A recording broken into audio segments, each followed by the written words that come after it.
Oke, Assalamualaikum warahmatullahi wabarakatuh. Waalaikumsalam Waalaikumsalam warahmatullahi wabarakatuh. Oke, kami dari kelompok 1 akan mempresentasikan tentang pemahaman tentang peserta didik dan pembelajarannya. Yang pertama, perkenalkan nama saya Fikri Dianto. Yang kedua, teman saya Alimatul Hafizo. Yang ketiga adalah Arum Yudi Rahayu. Yang keempat, Rizky Aulia Rahmani. Yang kelima, Nurul Azizah. Dan yang keenam adalah Yusma. Oke, next.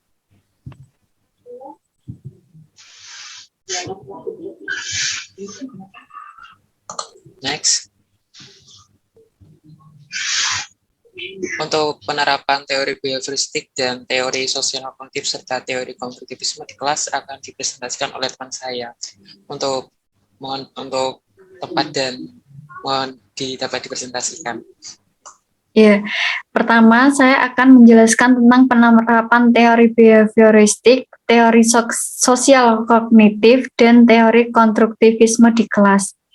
Penerapan teori behavioristik pada zaman modern ini, aplikasi teori behavioristik berkembang pada pembelajaran dengan PowerPoint dan multimedia. Pembelajaran dengan PowerPoint cenderung terjadi satu arah. Materi yang disampaikan dalam bentuk PowerPoint disusun secara rinci dan bagian-bagian kecil. Yang kedua yaitu penerapan teori sosial kognitif dalam pembelajaran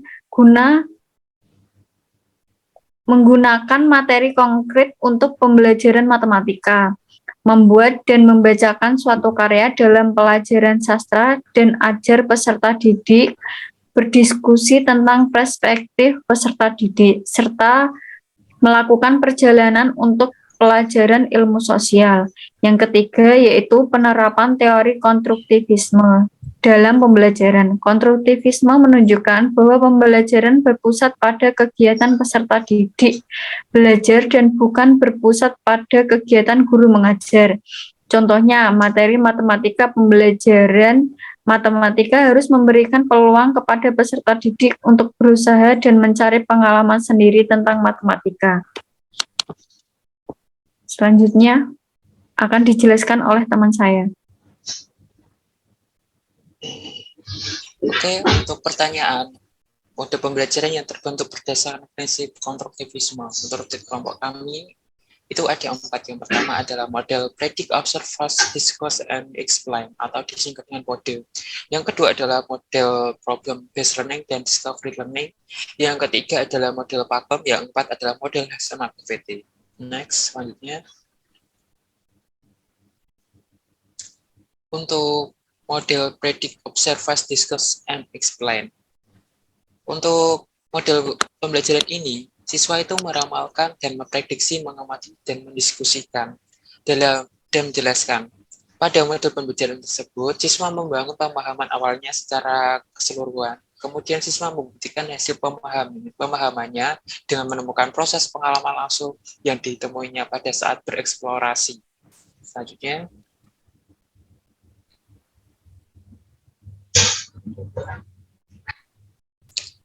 Yang kedua adalah model problem based learning atau disingkat dengan PBL dan discovery learning. Pada model pembelajaran tersebut, siswa diberikan ruang bebas untuk mengkonstruksikan pengetahuan secara mandiri. Pada model pembelajaran problem based learning, siswa menemukan masalah di mana siswa diberikan masalah secara nyata dan dibutuhkan mengenai penelitian. Sedangkan discovery learning pada pembelajaran ini siswa dirancang untuk aktif terutama dalam mengkonstruksikan pemikiran konsepnya yang ditemukan dalam tahapan mengidentifikasi, menemukan masalah, merumuskan masalah, hipotesis, mengumpulkan data, dan menarik kesimpulan yang ditemukan. Selanjutnya, untuk model PAKEM, ini adalah siswa diberikan kesempatan melakukan kegiatan yang beraneka ragam untuk mengembangkan pemikiran kognitifnya, afektif, dan psikomotorik dengan menitik beratkan belajar sambil berkegiatan langsung. Untuk model hands-on activity, yaitu model pembelajaran ini siswa melakukan eksperimen melalui kegiatan langsung untuk menemukan dan mengembangkan pengetahuan secara mandiri. Kemudian siswa berkreativitas untuk merancang suatu hal berdasarkan alat untuk mengetahui apa pengetahuan yang diperoleh. Untuk selanjutnya akan dijelaskan oleh teman saya. Terima kasih. Baik, untuk selanjutnya yaitu buatlah rencana untuk meningkatkan motivasi pada siswa yang ada di kelas dengan gambaran sebagai berikut. Yang nomor 1 ada Tania yang berusia 7 tahun memiliki kemampuan rendah dan keinginan yang rendah untuk sukses. Kemudian, kelompok kami berdiskusi dan mendapatkan suatu hasil dengan cara untuk meningkatkan motivasi Tania, yaitu dengan cara membicarakan kepada orang tuanya terlebih dahulu, karena faktor dari motivasi belajar siswa itu berasal dari intrinsik dan ekstrinsik. Karena dukungan dari orang tua sangatlah penting dalam menggerakkan motivasi belajar. Dengan cara diberi perhatian besar agar energi positif pasti tersalurkan kepada Tania. Jadi jika Tania itu dari rumah sudah mendapatkan dorongan energi positif, sudah mendapatkan semua hal-hal yang positif, motivasi belajar, sehingga Tania ketika di dalam kelas itu dia sudah moodnya sudah happy, sudah senang, sehingga dia enjoy dan senang untuk melakukan pembelajaran pada hari itu di sekolahan. Dan guru juga berperan penting dalam menciptakan pembelajaran yang sesuai dengan usia anak 7 tahun, seperti memberikan contoh yang konkret, atau nyata agar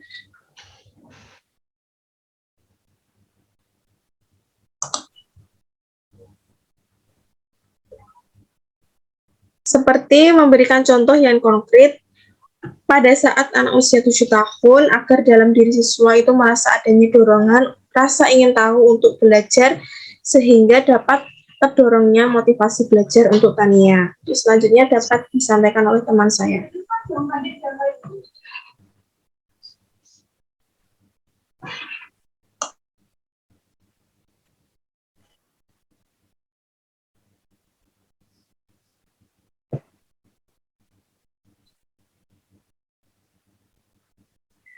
Selanjutnya itu Samuel 10 tahun yang bekerja keras untuk menjaga harga dirinya pada tingkat tinggi, tetapi memiliki rasa takut akan gagal yang kuat.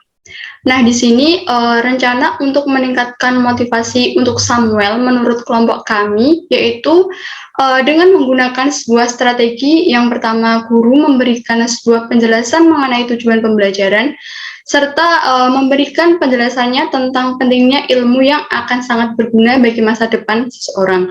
Selain itu, guru juga dapat memberikan sebuah hadiah atau reward.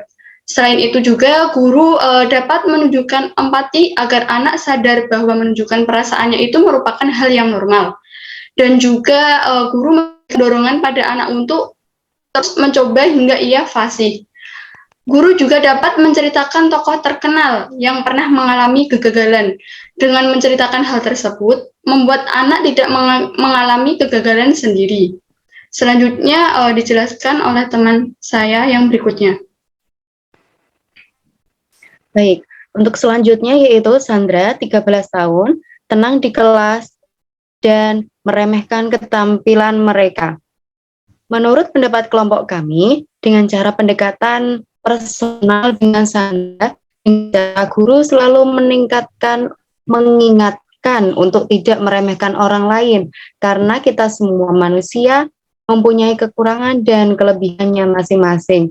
Mencari faktor mengapa Sandra sering mengejek, apakah dari faktor karena faktor keluarga merupakan faktor yang terpenting untuk membentuk pribadi seseorang. Salah satu penyebab anak sering mengejek yaitu karena meniru perilaku orang tua. Bagaimanapun perilaku anak sesungguhnya tidak dilepaskan dari perilaku orang tuanya.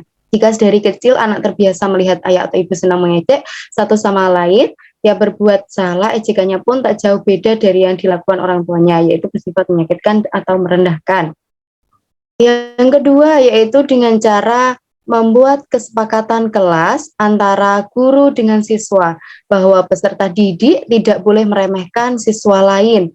Jika melanggar, maka akan diberikan teguran atau punishment dari guru. Tujuannya agar siswa jerah dan tidak melakukan hal tersebut. Cara yang ketiga yaitu dengan cara menciptakan kondisi agar dalam belajar siswa dapat saling tolong-menolong. Dengan saling tolong-menolong, maka kita tahu bahwa kita sangat membutuhkan orang lain. Maka jika situasi tersebut sudah diresapi oleh siswa, khususnya Sandra, tidak akan meremehkan keterampilan orang lain. Dan selanjutnya yaitu cara yang keempat.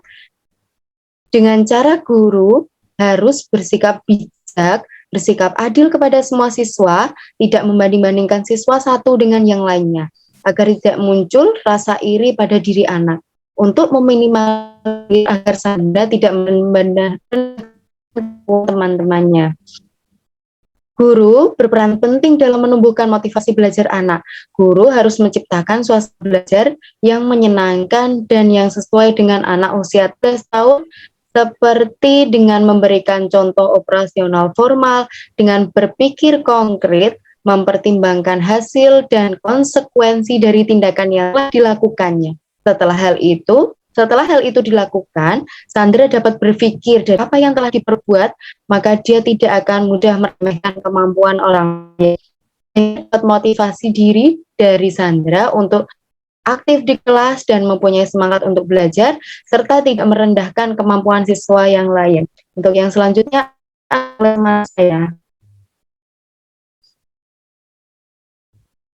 Ya, Rob, untuk selanjutnya akan saya jelaskan, yaitu permasalahan selanjutnya adalah Robert, 16 tahun, yang menunjukkan sedikit minat di sekolah dan saat ini tinggal bersama dengan bibinya.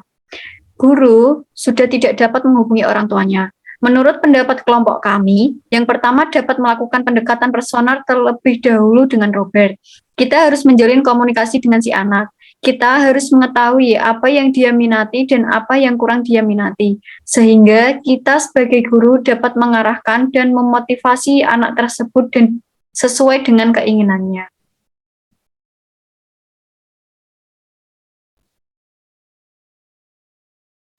Untuk langkah selanjutnya, kita harus bekerja sama dengan bibinya, yang mana dalam kasus ini bibinya tentu juga akan berperan penting dalam proses penumbuhan motivasi anak. Karena kita sudah dapat menghubungi kedua orang tuanya, sehingga kita perlu untuk menjalin kerjasama dan menjalin komunikasi dengan bibinya terkait proses meningkatkan minat dan motivasi Robert dalam belajar. Hal ini juga diperlukan agar anak tidak merasa kehilangan peran sosok keluarga, sehingga meningkatkan peran keluarga juga diperlukan dalam kasus ini.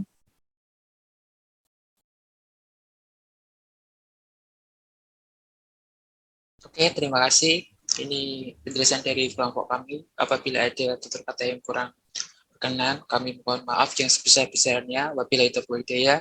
Wassalamualaikum warahmatullahi wabarakatuh. Waalaikumsalam warahmatullahi wabarakatuh.